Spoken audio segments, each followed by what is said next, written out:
Hey everyone, it's Logan with Critical EDH. I wanted to talk about Kodama Thras and why I've been enjoying this deck. I've gotten a lot of questions about it from different people, especially on Twitter, and people going, well, it seems like you're liking this deck, and just what makes it good, like what's the whole point, why is it unique, and that sort of thing. For those of you that are familiar with Thrasios archetype decks, it does share a lot of commonalities with things like Rog Thras, Timna Thras, but it also kind of provides a unique strategy as well. So it's definitely more lands focused and surprisingly a lot more proactive than you might think. So I like to view this as a proactive Simic lands deck. As I said, it's really just trying to tutor out its win conditions very quickly. And when it's not doing that, then it's able to grind through the mid-range just really well with Thrasios and establish a board state, mostly with lands and certain pieces that are very, very hard to interact with, and then also present wins at very inopportune times for your opponents. So the way that this works is that if you can establish a Kodama trigger at instant speed, you kind of inherently get flash speed, because if you're able to put any token or a trigger or a permanent into play at flash speed, then you are able to flash something out that doesn't necessarily have flash. So you don't need these hard flash enablers like Valley Flood Color and High Fate Trickster, but we do play them.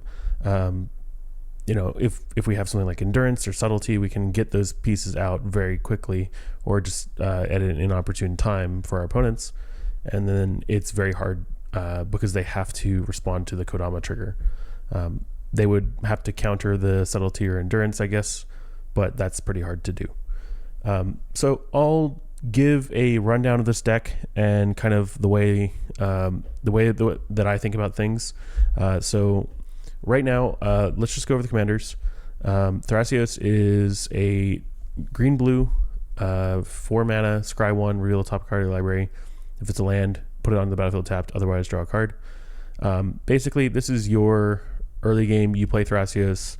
You try to get an activation's worth of mana, or get a cost reducer, and I'll go over those in a little bit.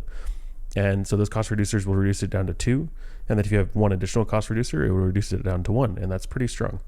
So what we're looking for here with this ability is either pieces we need on an upcoming turn, or land ramp. There's some really cool things you can do with land ramp in this.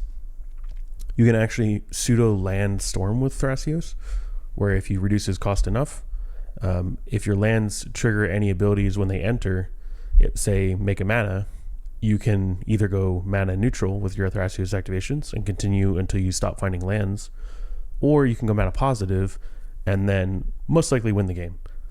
So Thrasios is a really unique piece because you have not only just early game presence, but a really good presence through the mid-range, and then it is also our finisher. It is our infinite mana outlet once we're able to make infinite mana. Really nothing revolutionary going on with Thrasios in this deck, but it is kind of the backbone and the core of the card, or of the deck. So one thing you might notice is that we are not expanding Thrasios' color identity by adding Kodama. In fact, we're just overlapping with the green side, right? So that is not the way 99% of cEDH commander decks work, especially with partners. They're trying to expand their color identity.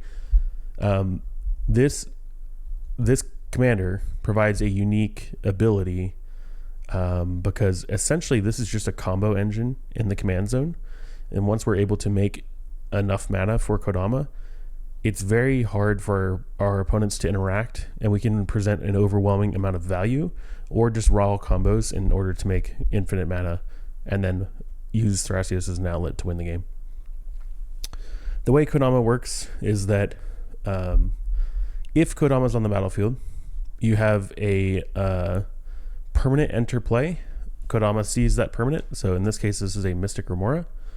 Kodama would see that permanent enter play. It checks the mana value of the permanent. It says, okay, this is 1.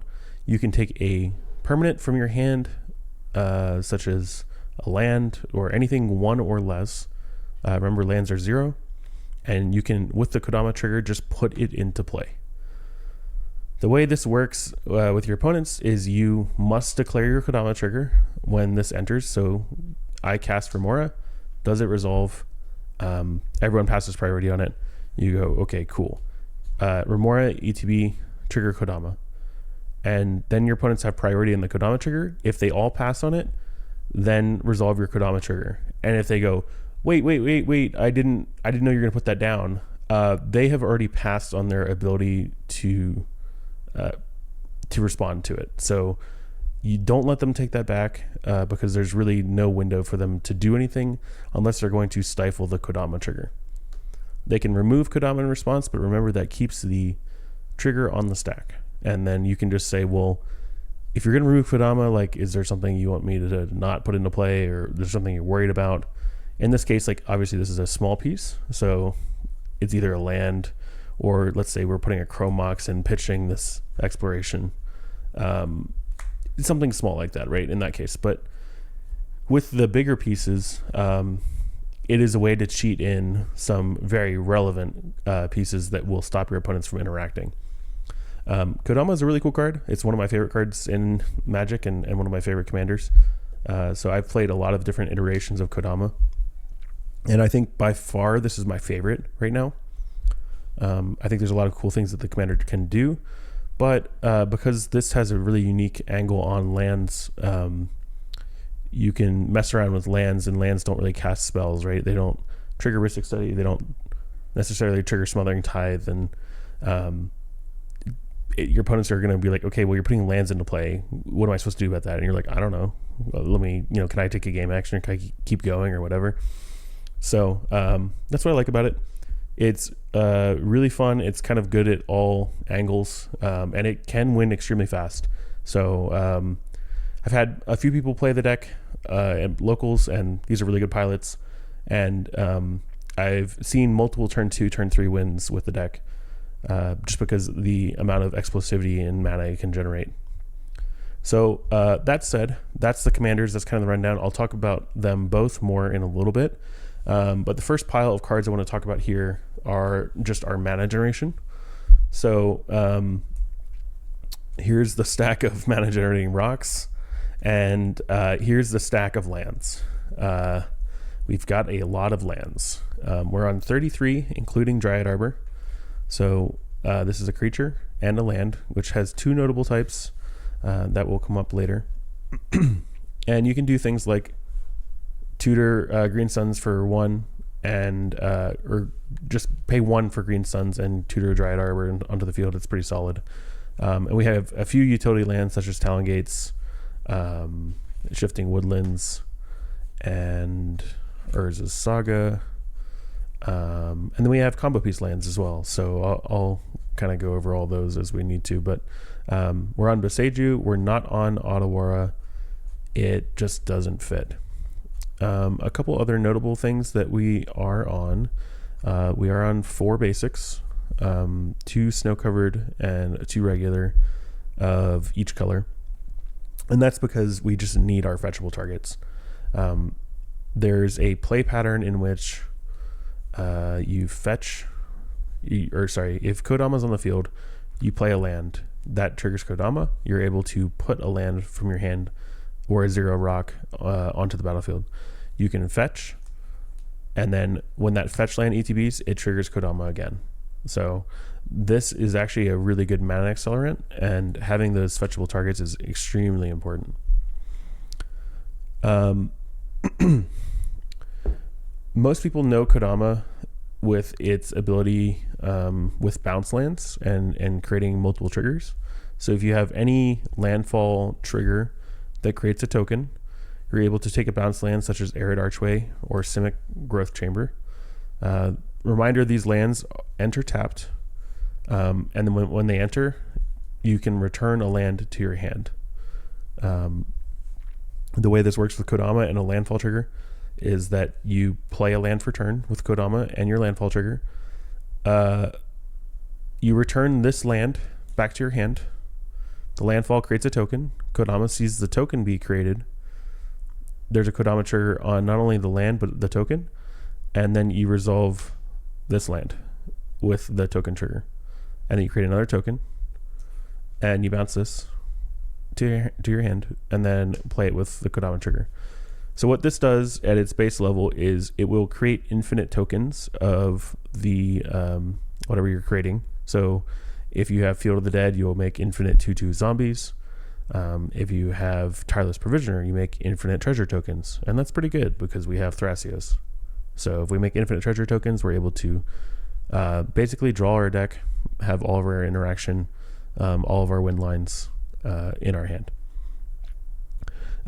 These lands are extremely easy to tutor because while you can't fetch them with fetch lands, we're going to cycle through lands very, very quickly with Thrasios. So with the Thrasios activations, there's a good way to get these into play. And then once they're in play with the Thrasios, you can just bounce them back to your hand and then wait to combo with them later. Or in the case of Oboro, so Oboro is a really neat card because it is not only a regular land, but it's a bounce land too. It enters untapped, it taps for a blue, and you can pay 1 to return it to its hand, or to your owner's hand. I'm sorry. You can pay 1 to return it to its owner's hand. So you can actually pay for this ability with itself, and then you're able to present the same loop with a token creator and Kodama. So this kind of works the same way as these two lands, but keep in mind it only taps for 1 instead of 2. These enter tapped, but Oboro does not. Now you might think, okay, well, if I'm only able to make infinite 2/2s or infinite Scoot Swarms or whatever, that doesn't really win me the game, right? Because I don't have infinite mana, I don't have anything like that. So remember how I talked about how we have we run a lot of basics? Well, we also run Earthcraft. So with all of these creatures, infinite amounts of creatures, we can tap these to untap our basics and generate infinite mana. And that's pretty solid because Earthcraft is a pretty low to the ground enchantment, and it's pretty much just value up until it starts winning the game. So you can play this early. Your opponents might consider countering it, and you're just like, I'm just going to make mana, and it's probably not correct for them to counter it. It's probably correct for them to interact with Kodama a little bit after. A couple other things about lands. I won't get stuck on these too long. Urza Saga is incredible because it can fetch a bunch of 0 and 1 cost rocks, and not only mana rocks, but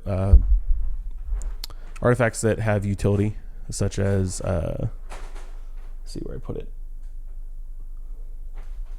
Let's say Vexing Bauble is a really good protection piece, and somewhere over here I have an Amulet of Vigor.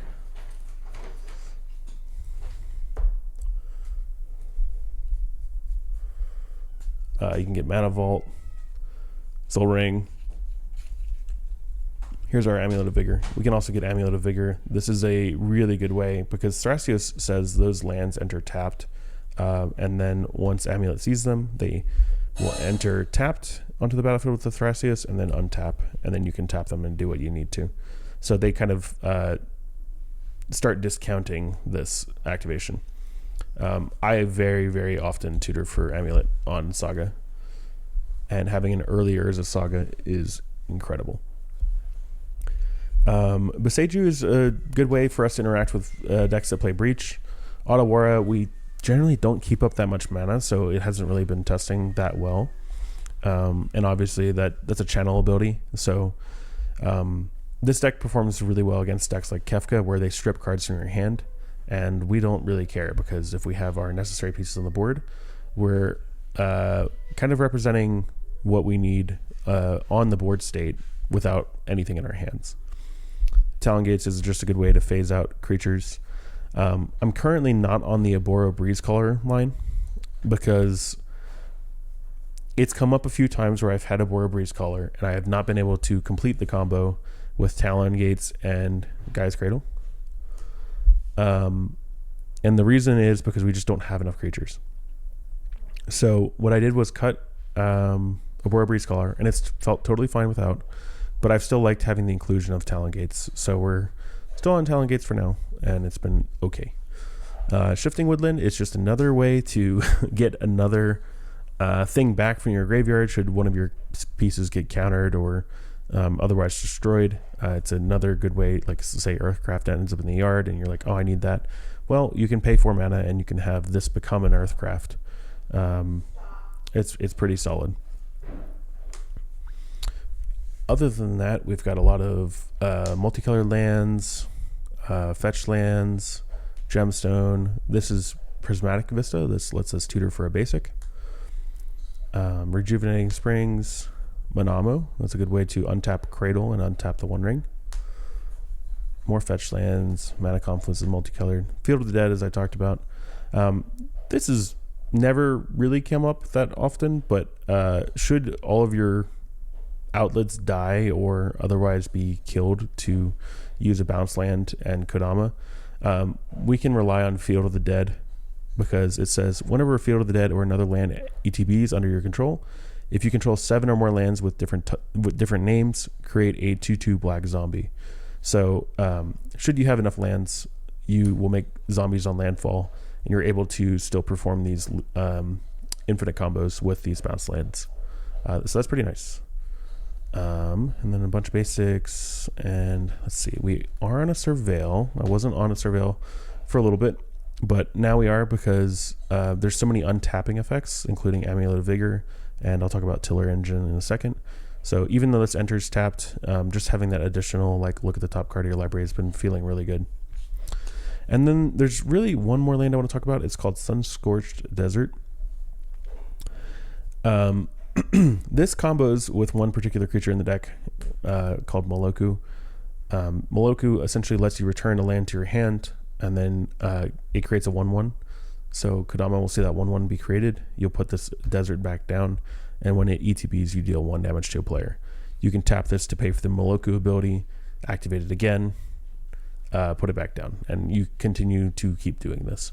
If you have untapped mana and your opponents are starting to interact with your loop, you can activate the Moloku ability on top of whatever they're doing again and still try to return this land to your hand. So long as you have this much mana, anytime they put a spell in the stack, just activate again, and then this you can continue the loop, because this loop works at instant speed. So that land's in here. It's been really good. I've won a bunch of games with it. I think that's enough about lands for now, and obviously, like, we're on Cradle. Cradle's really solid. And I'll talk about some of these lands in context in a little bit as we start to go through some of these other cards. And as far as mana rocks, we're on a pretty standard package. So Mana Vault, Soul Ring, Chrome Mox, Mox Diamond, Mox Opal, Mox Amber, Lotus Petal, Arcane Signet, and Grim Monolith. Mox Amber's decent enough because of Thrasios, and Mox Opal, while not totally optimal, it is a 0-drop that enters with Kodama, so even if it's not turned on, we do get a Kodama trigger, and it's still been testing really well. So I've just been liking it. So right now, this whole package has felt really, really good. And then other notable kind of value generation things are, I'll move this guy back to where it belongs. Carpet of Flowers, because we're 2 color and just generating 1 to 3 mana every turn cycle is pretty dang good, because you can do what you need to off of this, then save the rest of your mana for Thrasios. Like I said, Amulet of Vigor, that's mostly for Thrasios activations, and it starts discounting them, and you can start to do some really interesting things. Copy Artifact is extremely versatile, because we can copy any of these mana rocks here. We can copy a Esper Sentinel for an opponent. We can copy our Amulet of Vigor,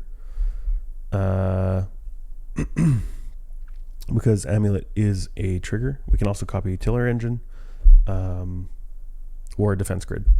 So again, been liking these so far, and it's been feeling pretty solid.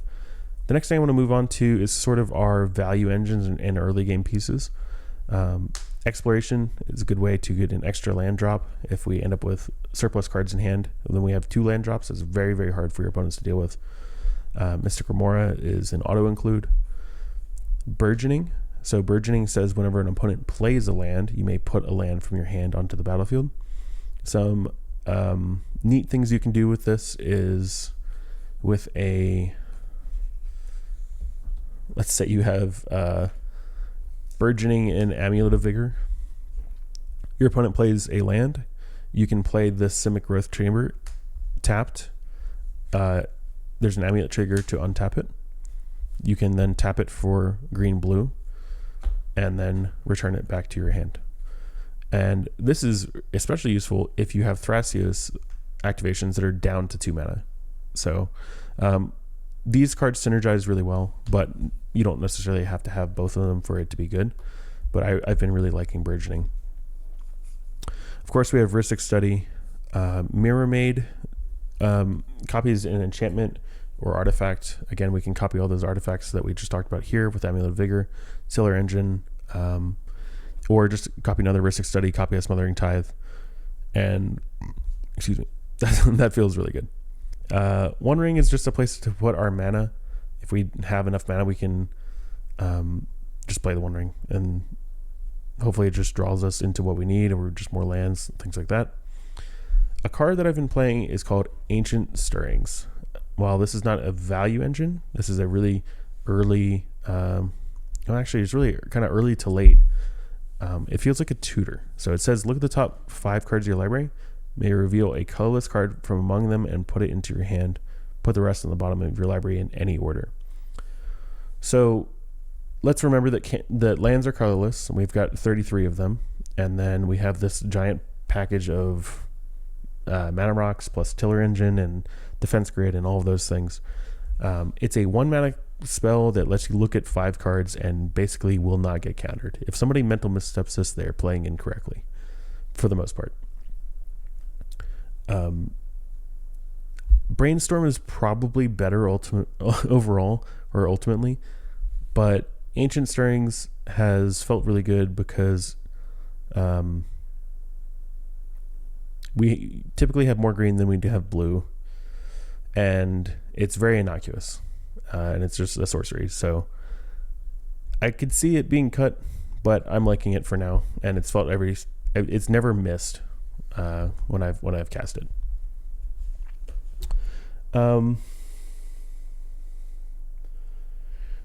The deck operates on the principle of kind of only playing what you need and being pretty lean. So speaking of that, here's our dork package. Kind of only running the best ones that we can. We're only running 1 green dork, and obviously Birds is a multicolor, and then Delighted Halfling lets us cast a uncounterable Kodama, uncounterable Thrasios, uncounterable Dosen, and then Elvish Spirit Guide. I've considered cutting it for a while, but it's just been good enough for things like Veil of Summer and Ancient Stirrings and just random things. So it stays for now. And that's kind of our dork package, because we're looking at either hopefully turn 2 Thrasios or some sort of mana acceleration into the second and third turns, really.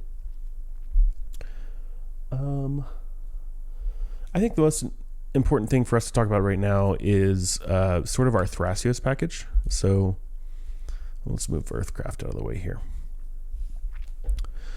One of our main goals in the early to mid game is to discount Thrasios' activation. And the most common way and easiest way to do that is with Biomancer's Familiar. So it says activated abilities of creatures cost 2 less to activate. They can't be reduced to less than 1. So he has a 4 mana ability. If this is on the field, it reduces down to 2. Trading Grounds essentially says the same thing, but it's a 1 mana enchantment. And so if you have both of these in the field, then Thrasios' activation is reduced down to 1. And that's really, really, really strong. Tiller Engine is a card I've already talked about, but this is a trigger that says you can untap lands that come into play with Thrasios. The nice thing is this is a trigger, So if it were to enter untapped and you were to have more than one of these, if it were to enter tapped and you have more than one tiller engine, you can respond to the tiller engine triggers by tapping, like untap one, tap it, untap again, and then, tap it. And then flush the duplicate is a good way to double up on your tiller engine or double up on your Biomancer's Familiar. And this is kind of what I see as our early game Thrasios plan. And once we're able to establish and sort of grind through the early game, hopefully we can stabilize enough in order to achieve late game, which I would deem sort of turns 4+ or 3+. And once we're able to do that, it's very, very hard to deal with our deck. Board wipes, yeah, they suck, and they suck for other decks like Rogthrast as well. But keep in mind we're a very land-focused strategy, so if we're able to get surplus lands out on the field, Thrasios only costs 4 then if he dies, and that's not like a huge hill to overcome.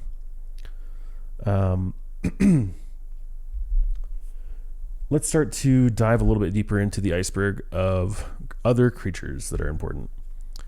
We're going to start to look at our landfall triggers. So at the base level is Lotus Cobra, and it says whenever a land enters the battlefield under your control, you generate 1 mana of any color. So if you have Thrasios and you Thrasios spin, you can have that land enter tapped. You still generate a mana with Lotus Cobra, and that's really nice. One other thing you can do with this, if you have an infinite token maker and a bounce land, even if your bounce land is entering tapped, you can still generate infinite mana with the Lotus Cobra so long as this does not die. Springheart Nantuko is a really interesting card. This one's in Japanese, so forgive me if I misread everything on it, but it's 1 in the green for a 1/1. It says landfall, you make an insect. If you bestow it onto a creature, let's say we bestow it onto this Lotus Cobra here. This is cast as a non-creature, basically, and is attached to it. And then it says when a land enters the battlefield, let's say then you play an Urza Saga. You may pay 1 in a green. If you don't, you still make that insect. But if you do pay 1 in a green, you make a copy instead of the bestowed creature, which is Lotus Cobra in this case. And that is incredibly powerful because there's so many games that I've won by bestowing onto something as simple as a Lotus Cobra, making more, and then my Thrasios activations start to pay for themselves and then generate mana. Once you're in the generating mana of Thrasios activations, our density of lands is high enough in which we can probably find most of the lands in our deck and go mana positive and then find some way to win the game. So those are 2 of our token makers. Tireless Provisioner is probably the headline card for this in the deck because it has a really positive interaction with Kodama. So you have Tireless and Kodama on the battlefield. You play a land for turn like this. This is a bounce land, so this is Simic Growth Chamber.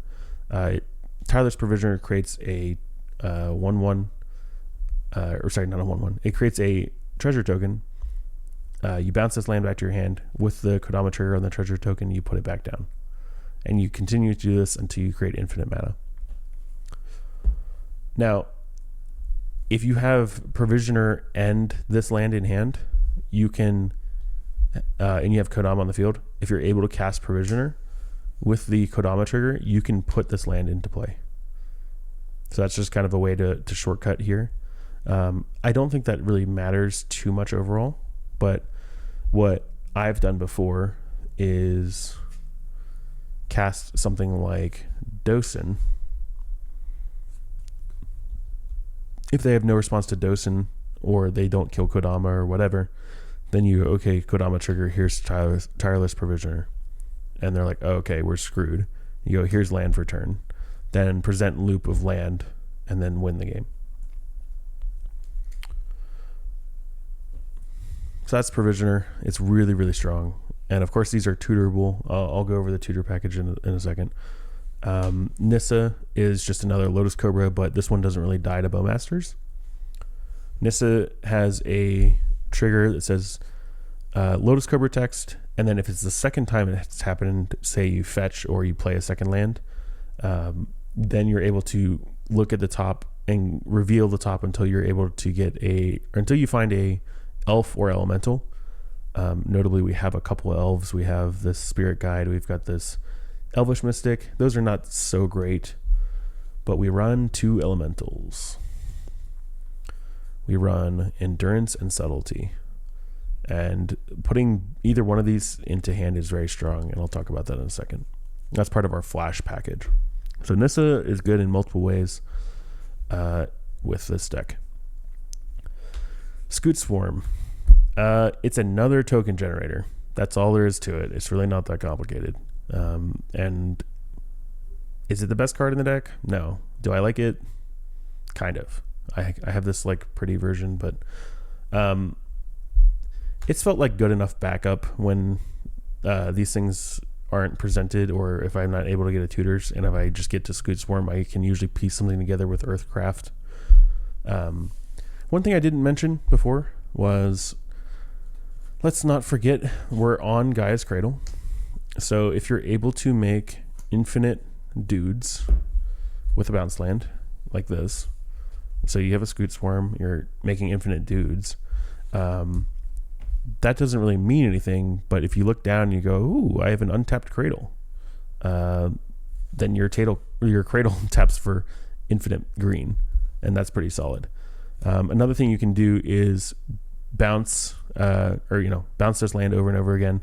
If your Cradle's already tapped and in play, you can end the loop by bouncing Cradle to your hand, and there's still one more Kodama trigger. You can use that Kodama trigger to put Cradle back into play, even if you've already played your land for turn. So those are some of our combo pieces, and really the biggest and the last one I want to talk about here in this section is called Moloku. I had mentioned with Sunscorched Desert being able to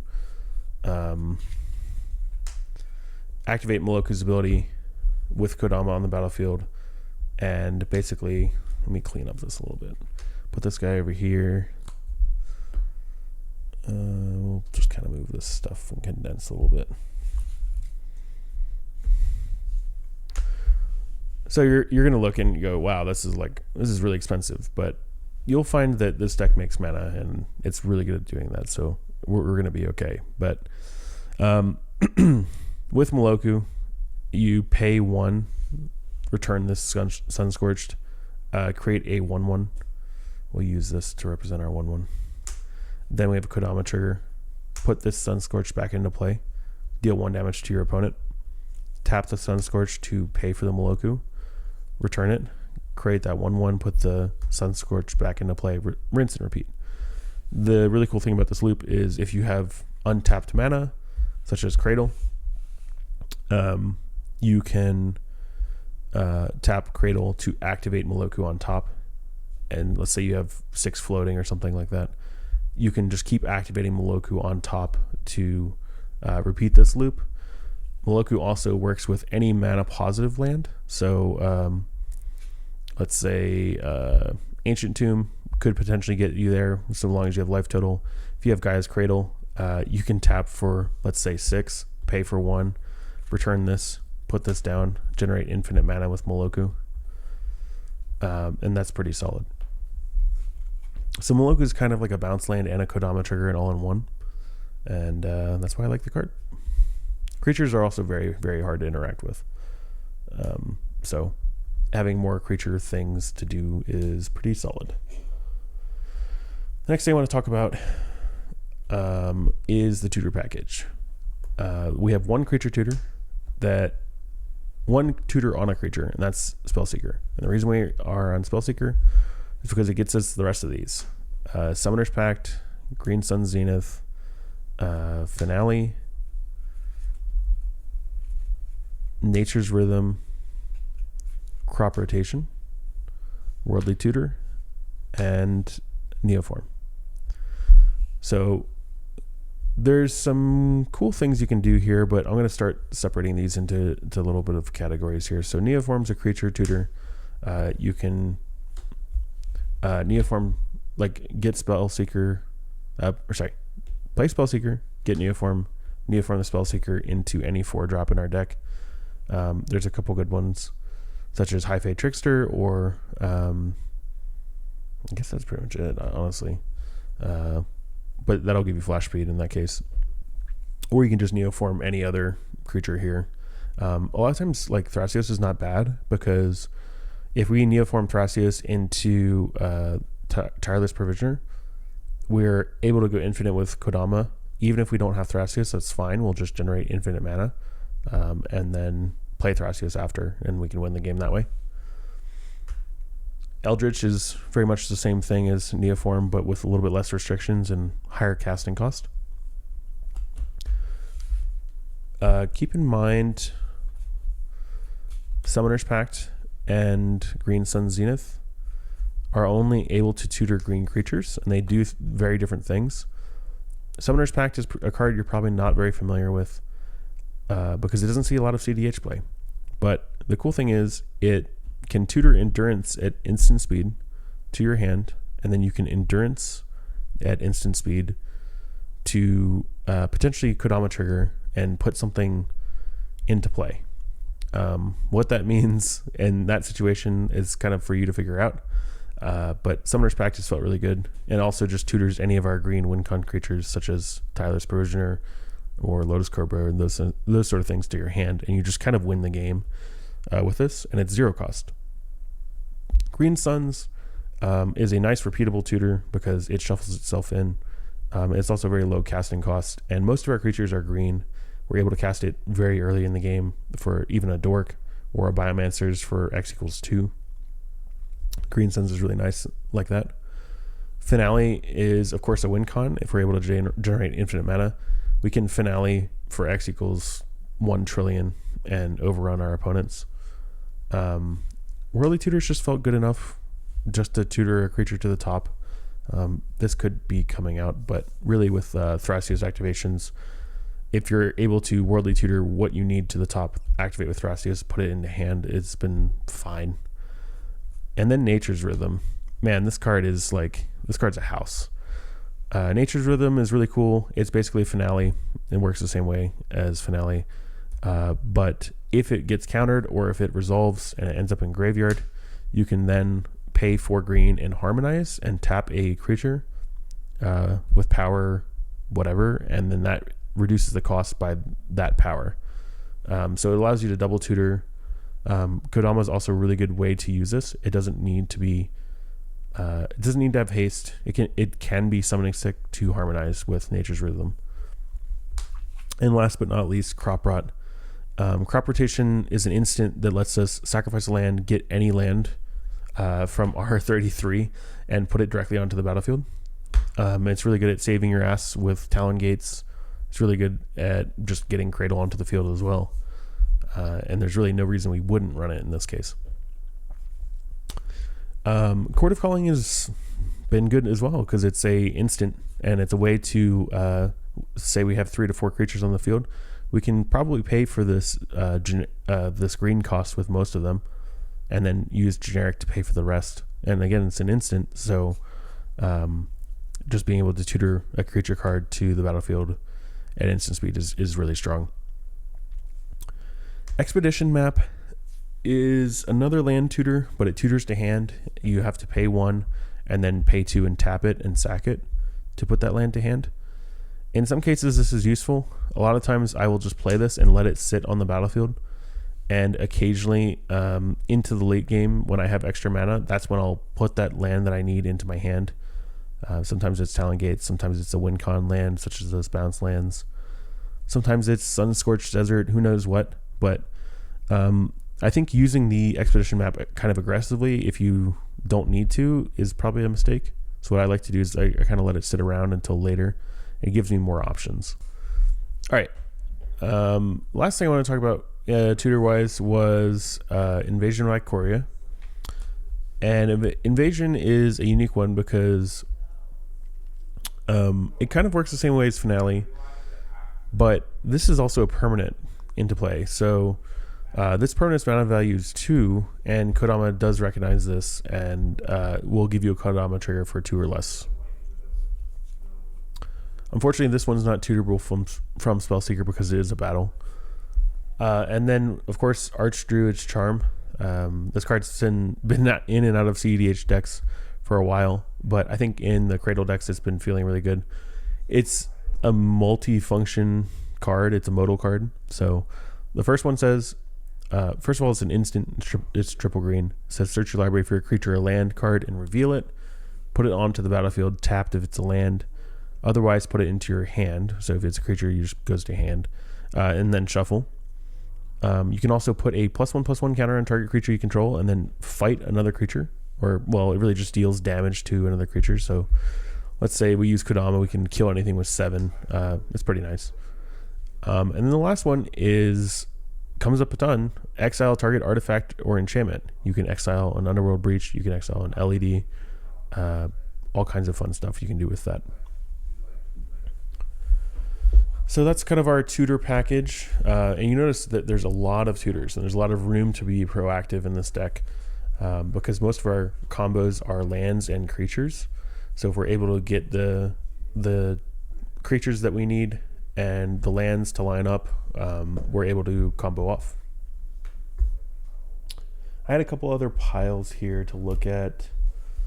Let's start to look at some of our protection spells because while we're in blue, we kind of have unique protection options because we really want them to be attached to permanents, and that's really hard for people to deal with. So the first one I want to talk about is Vexing Bauble. Vexing Bauble is tutorable off of Urza Saga and is pretty inconsequential to us. It says whenever a spell is cast, if no mana was spent to cast that spell, counter that spell. It's also very easy for this deck to hold up mana in order to crack the Vexing Bauble. So you pay 1 and tap it, sacrifice it, and then you draw a card. And that just makes the effect go away. I've had games where I play a turn 1 Bauble or I fetch a Bauble off of Urza Saga. It's able to sit on the battlefield, but what I try to do is be aware of my mana and try to keep at least 1 mana open to crack it. Just in case an opponent needs to interact with something, we're about to lose the game to somebody else. But the cool thing with Bauble is that it just really does not affect or interact with our deck at all. There are 0 mana rocks and things that it will counter. We have a couple free counter spells that it will stop us from casting, but basically it really puts a hard lock on most cEDH decks with their interaction. Similarly, Defense Grid is a 2 mana artifact. It says each spell costs 3 more to cast except during its controller's turn. So it's a really good defense piece, obviously in the name, and we like this because it makes it very hard for our opponents to interact. Typical play pattern would be you want to tap with a bunch of mana, you kind of eyeball your opponent's field, and then you play Defense Grid, and if they interact with the Defense Grid, that kind of gives you an indication of how much their interaction is left. If they don't interact with it, then you probably just win. Dosen is our version of a Grand Abolisher. It's as close as we can get. It is tutorable off of many of these to the battlefield creature tutors. It's also just playable. You can just play Dosen, and then your opponents are forced to respond. And if they don't, then they probably lose. I would highly recommend not playing Dosen or Defense Grid and just passing the turn, because then you're giving your opponents windows to use these protection pieces for themselves. Dosen, by the way, says players can play spells only during their own turns. So very similar to a Grand Abolisher. Keep in mind your opponents can activate abilities of lands, creatures, and things like that. So try not to get blown out by Otawara and Boseiju and stuff like that. Last of our permanent interaction is Counterbalance. I'm not 100% sure about Counterbalance in this deck, but every time I've played it, it's felt good, and I think that's good enough for me for right now. The mana curve of this deck is pretty low, and it matches very similarly to other cEDH decks. So Counterbalance is just another way to selectively either stall out the game a little bit or protect what you're doing by pseudo-randomly countering spells on the stack. We don't run Sensei's Top or any top deck manipulation aside from Thrasios. So this is a way to manipulate the top and continue to use this ability effectively.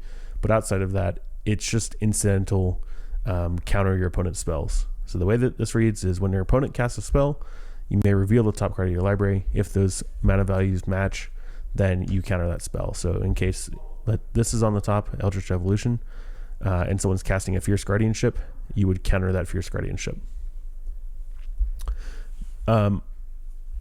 Things to note about these is while they're not great and they're not optimal, I think they're good enough for the colors, because our colors do restrict us into we're not playing white, we're not playing anything like that. So these are the best options we have, and especially them being attached to permanents. There's ways we can cheat them into play. I alluded to earlier, if you play a 4 or 3 drop with Kodama on the field, you can just cheat a Docent into play, and then all of a sudden your opponents are unable to interact, and then that kind of shifts the whole game into your favor. Let's move these guys out of the way for now. Put these tutors back. We talked about creatures. We talked about protection pieces. Let's go over the interaction suite. And there's not really much to go over here because the deck is very slim on interaction. Veil of Summer basically protects your permanents from blue or black spells. It also lets you draw a card. It's good enough to run and does back up our counter spells. Running Fierce because it's good enough with Thrasios. Pact Negation, on turns we're winning. That's pretty much when we play Pact. And also we have a surplus amount of mana. So being able to actually just use Pact and then pay for it and then continue on with our lives is a very real possibility. This is Rapid Hybridization. You might ask why I'm playing over this over Pongify, or I'm playing this over, or why I'm playing this card in particular. There's a couple of reasons. One, it's a single blue, just destroy target creature, and then they create a 3/3 green frog lizard, and it's an instant. So 1 mana for us is like very negligible, and we kind of just need that one piece just to remove something a lot of the time. But what the cool thing is it makes a frog lizard. So if we use it on one of our dorks or our like 1/1s or whatever creature, it does make a relevant type for Valley Floodcaller. And Valley Floodcaller says when you cast a non-creature spell, untap all frogs, otters, birds, and I don't know, one other type. So that's kind of neat. But the other cool thing is if we have Kodama on the field and we're able to kill one of our creatures, this puts a 0-drop into play. If we kill one of our tokens or one of our creatures, this puts a 0-drop into play with a Kodama trigger. So that's another way to generate a Kodama trigger at instant speed. This is Flare of Denial. So this says you can either just pay 1 blue and it says counter target spell, or it says instead of paying the spell's cost, you can sack a non-token blue creature and then cast this for free. And most of the time we're using Thrasios. Sometimes we can use Spellseeker or Biomancer's Familiar or Fairy Mastermind to cast this, but usually this is enough just to help us defend against things like Grand Abolisher and Ranger Captain and things like that.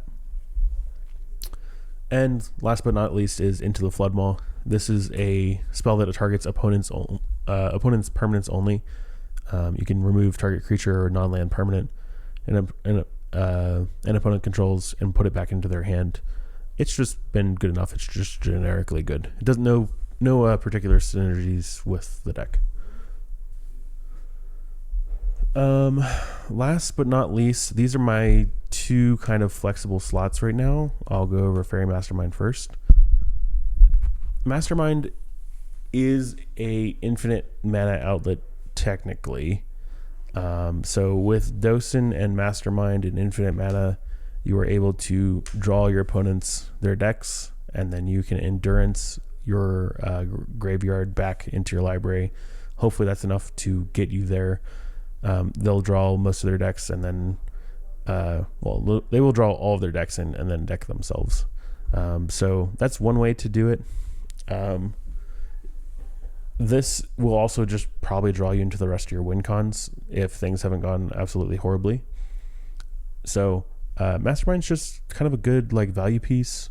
It says whenever an opponent draws their second card for turn, you draw a card. It's not a may. It also has flash and flying. So things with flash give other permanents flash with Kodama. If we have Kodama on the field, we're flashing in a Fairy Mastermind. We can put in a Lotus Cobra or a Tiller Engine or a Biomancer's Familiar along with his Mastermind. Things like that. So these inherent flash enablers are really cool because while it's not a flood color, it's not a high fae, it does give us a Kodama trigger at instant speed. We can also put lands into play with these Kodama triggers. Let's not forget about that. A new one that I'm starting to play now is Overlord of the Hauntwoods. It's 3 and 2 green. It has some interesting text on it. It's a 6/5. It says impending 4. You could pay 1 green, and it says whenever Overlord of the Hauntwoods enters or attacks, create a tapped colorless land token named Everywhere that is every basic land type. So it has Titan text, basically 5 mana. Enters, you make a land, and notably that gives you 2 triggers. So you get a 5 mana trigger and you get a 0 mana trigger with Kodama. And then every turn you're able to ramp yourself, and that's been pretty strong. The impending text for 1 green, you can put it into play as an enchantment, so you don't get the repeated triggers. But you do get a 5 mana trigger for 3 mana because it sees its casting cost, and that's really cool. That's kind of what I'm looking for. I'm looking for a way to sort of mana efficiently get things like Moloku or Seedborn Muse into play, and then this has kind of been my way to do that. It is a little bit overcosted, and it feels a bit strange because it's not a card that sees play in cEDH in most lists, but it's been feeling okay. And having that sort of one piece that fits a unique role is pretty cool. Last but not least, I'm going to talk about a card many of you haven't heard of since before Dockside, and that's Cloudstone Curio.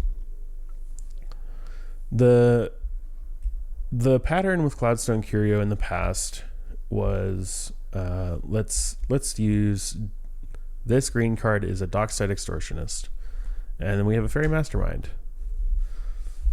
You would play Dockside Extortionist. You'd make 10 treasures or whatever. You'd bounce the Fairy Mastermind back to your hand with the Cloudstone Curio trigger. You'd play this. You bounce the Dockside. You'd be down to 8 treasures, and then you'd play the Dockside, be down to 6 treasures. You'd make 10 more, and you'd be at 16. And you would repeat this loop infinitely to make infinite mana. And that's how we used Cloudstone Curio in the past. Many people forget that Cloudstone Curio says the following text: whenever a non-artifact permanent enters the battlefield under your control, you may return another permanent you control that shares a permanent type with it to its owner's hand. So it doesn't just work on creatures. It also works on enchantments. It works on battles, I guess, but that never comes up. And it also works on lands. Lands, doing this ability with Kodama is extremely broken. You can assemble some non-deterministic loops with lands. You can also assemble some very deterministic loops. I will attempt to show you one now. Whether I'm able to do so or not, I don't know. We'll figure it out.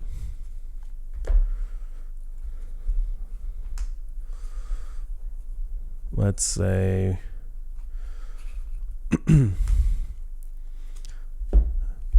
let's assume we have 4 creatures on the battlefield. We've got Kodama, a couple other things. We've got Gaia's Cradle in hand, We've got Delighted Halfling in hand. We've got these lands, right? And here's our Cloudstone. I'll just kind of move this stuff out of the way. So here's our board, right?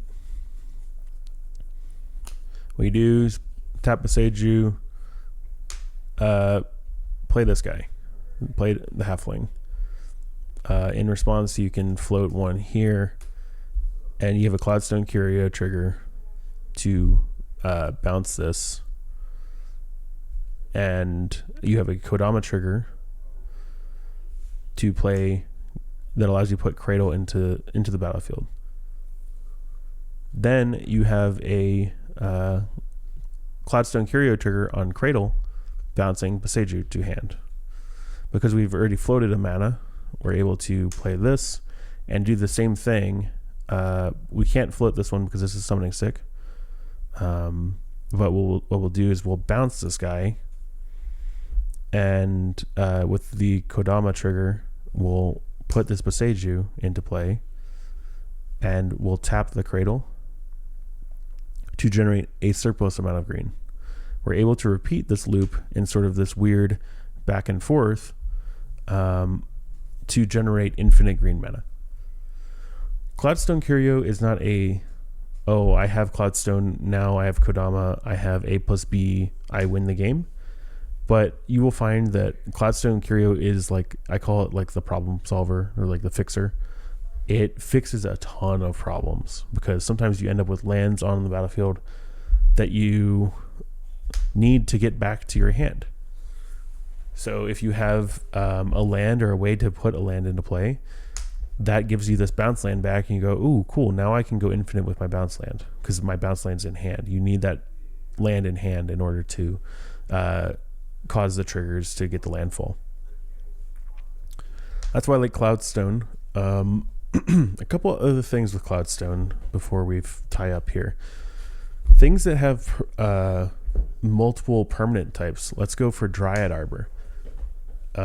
This kind of makes, I think it makes the loop a little bit easier, but just remember that Dryad Arbor is a creature and a land. So with the Cloudstone Curio trigger, if you put this into play, you get a Curio trigger, you can return either the Halfling or the Cradle.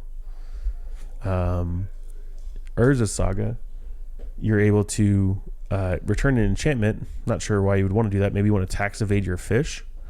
You can return your fish to your hand and then just replay your fish. Or you can return another land and do that.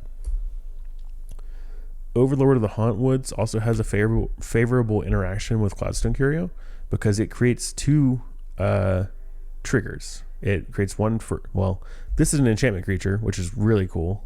So that's two different types. And then it also creates a land. And then that creates a trigger as well for Cloudstone. This deck is simple at the very top. At like the iceberg, you're like, okay, I'm just going to activate Thrasios. I'm going to assemble one of my combos and win the game. But the problem that I found, and not really a problem, but the thing that I found playing this deck is that there's a ton of nuance in your decisions and just your selection and remembering triggers and things like that. I find it incredibly difficult to pilot this deck. I am probably about 20 games on the deck or more. I'm probably like 25, 30 games. And I'm achieving about a 33% win rate, maybe a little bit higher. So I win one out of every 3 games. But I also come away from those games that I'm losing or drawing and going, wow, I just messed up a line, or I just missed something. Because there's a lot of overlap in these pieces, and it's very hard for your opponents to identify. It's very obscure, it's very opaque, and identifying these pieces and lines, it's very, very tough, especially because there's instances where I end up with like a tutor in hand, and I go, I don't know. I don't think there's like a right thing for me to tutor with this like Court of Calling. And I'm thinking to myself, like, what do I tutor with Court of Calling? Is there something that can win? Is there something that can stop them from winning? I don't know. and like I'll tutor. I'll get a piece that I think is correct, and I'll like kind of stumble on like getting there, and I'll get, you know, like a little bit of progress into like winning, but then I ultimately won't get there. After the game, I'll go, oh crap, like if I just got this other piece, if I got instead of Provisioner I got Nissa, then I would have won. And those pieces or those things are really, really hard to identify with this deck. That's probably the main challenge that I would say with this deck. It is totally a competent and functional deck, and while the interaction package is like slim, I still think it interacts very well. We have a lot of unique pieces like Endurance, and there's this little section we didn't go over. We have unique pieces like Endurance and Subtlety that allow us to not only interact but act at flash speed for free. If we have Kodama on the field, we can respond to someone trying to kill Kodama by exiling a blue card and flashing in the Subtlety and putting another permanent into play that could potentially win us the game on top of them responding to that or killing Kodama. I did allude to we're running Flood Color and Hi-Fi. There's no Flood Color lines here, but these are good ways to just open up our options and give us permanents into play at flash speed. And then last but not least, of course, we're on Seedborn. And Seedborn I would consider part of this flash package, and along with the One Ring, where if we're able to untap everything, that really gives us a massive advantage and gives us more options to interact or just go for it or present overwhelming value and eventually close out and win the game. So overall, I know that there are other builds of Kodama Thrasios out there, and I've talked to some of those pilots, but from what I've seen of those decks, they are mostly being played very similar to Rog Thras, where they run the Oboro Breeze Color. They pretty much run a standard Rog Thras package, but with no Rog Rack. And I think that's really not taking advantage of the Kodama factor.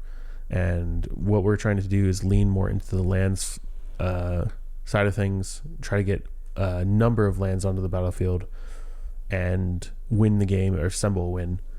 I think there's pieces like Lumra or Aftermath Analyst and things like that that could be considered for the deck. But right now I'm liking the build. I'm liking the way it feels, and the disappointment on your opponent's face is when you assemble a win and they just didn't see it coming, or you're doing it on top of them. It feels really good. I think that's enough about the deck and enough of me yapping about the deck for now. If you have any questions about these cards, please consult the list. Please ask me in the Discord. There's a whole channel dedicated to this deck in the deck list section, and I would be more than happy to talk to you about it, because I don't really think that many people are playing this deck, and I don't think that many people are playing the deck correctly, to be honest. I think that this is probably the most consistent and highest skill ceiling version of this deck, so I feel that it's really pushing me as a player to learn new lines and learn new avenues and windows and just interaction points and things like that. So I'm enjoying it for those reasons, and I hope you do too. And if this type of deck is not for you, totally get it. But yeah, I hope you like it. And then, like I said, if you have any questions, just feel free to ask. I'm always happy to chat about it. I think that's it for now. Thanks for sticking with me for the past hour. And if you like content like this, I guess like and subscribe and check us out on Patreon and come play me in the league. And I'm playing this deck. I'll see you then. Bye.